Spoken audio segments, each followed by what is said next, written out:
Hi everyone, this is Jean Spraker, and welcome to my book vlog.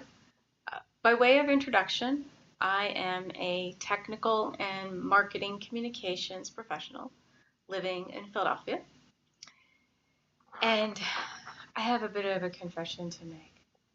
I am a total book marketing geek.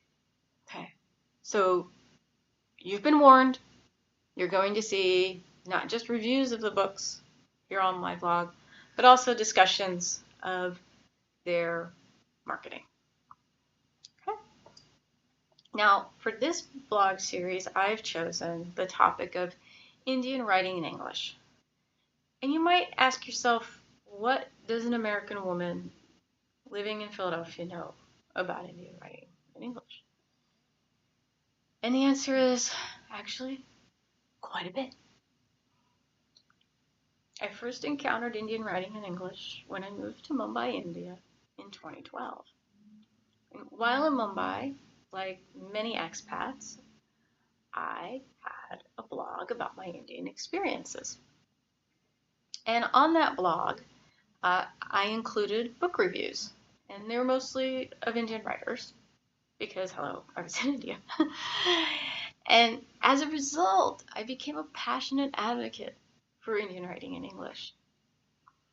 Because of my interest in marketing, those reviews involved to not only include the good and the bad about the books that I loved, but also discussions of their marketing campaigns. But here's the thing, okay? Despite my passion for Indian writing in English, Americans don't have a whole lot of visibility into the Indian book space. If I asked Americans to name a book written by an Indian about India, chances are you'd name this book and this writer. That's it. The Booker Award-winning The God of Small Things. God of Small Things is a brilliant book, and Roy is a brilliant writer. Her language is extraordinary, and it's one of my favorite books because it takes on the feel of Kerala's lush vegetation. But there's a small problem with The God of Small Things.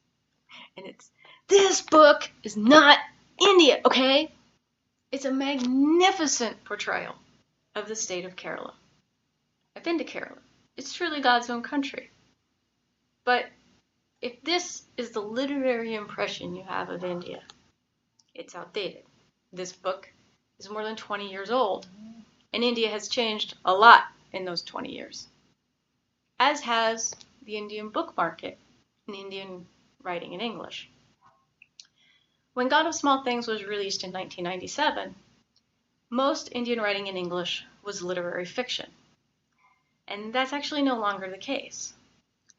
Since that time, genre fiction, or what's actually called commercial fiction in India, has exploded, and the variety of voices has multiplied and diversified. So on this episode and over the next few, I want to take you on a literary tour of India and the Indian book market.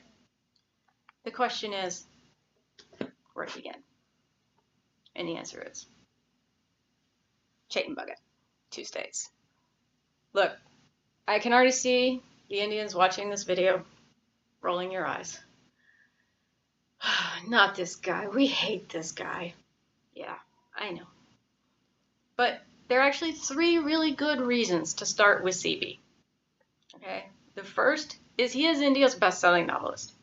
The second is he is quite possibly one of the most original marketing minds of the 21st century. And the third is, let's be honest, I can't really talk about book marketing in India and ignore Chetan Bhagat, okay? I mean, honestly, you can't either, okay? So we're going to start our tour in the city of Ahmedabad in the western state of Gujarat. And we're going to go to the Indian Institute of Management, which is Bhagat's alma mater. And we're going to meet Krish, a Punjabi boy from Delhi, and Ananya, a Tamilian Brahmin girl from the southern state of Tamil Nadu. Now, Two States is a great boy meets girl college romance. Okay. That marketing category was created by Chetan Bhagat. What is now the most popular category in Indian books did not exist before Chetan Bhagat created it. He is that transformational to the market. Now, our two lovers take the normal course of boy-girl relationships you would see in most YA romances. Boy meets girl, boy screws up, girl gets mad, they make up. It goes pretty well. Until their parents meet. And that meeting does not go well. Okay. The reason that doesn't go well is that the Punjabi and Tamilian communities are really quite different.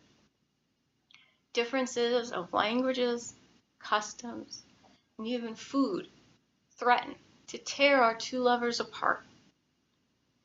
And this book actually perfectly captures the very sticky nature of cross-communal relationships in India. And for an American audience, breaks a major stereotype about India, that everyone has an arranged marriage. This story is a love marriage. And the truth is that while many marriages are still arranged, there's a growing trend toward love marriages in India. And Bhagat himself is actually part of that trend. That's one of the reasons why he documents the experience so well. The great thing about this book for an American audience is that Bhagat takes us across 3 states. Gujarat in the west, Delhi in the north, which is kind of like DC, it has its own territory, and Tamil Nadu in the south. Through these states, we see the diversity of India and Indians themselves.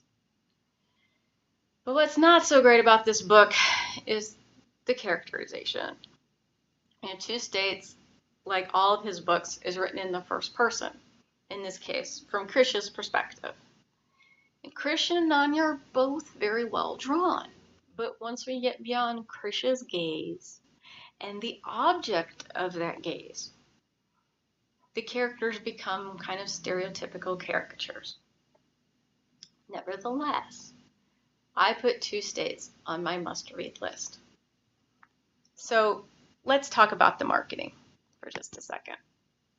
CB's marketing approach can be summed up this way. All's fair in love and war and marketing. He takes 3 main approaches.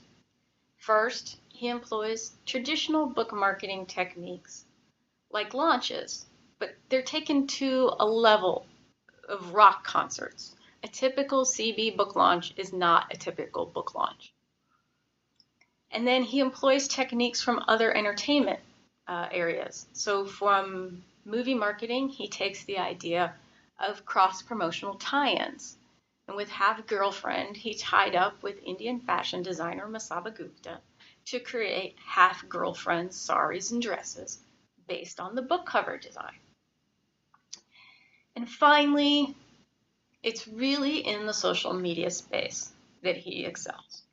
Unlike many writers who seem hesitant in the space, CB dominates it, okay? And it's where he does his most original work. But it's also where he does his most ruthless marketing.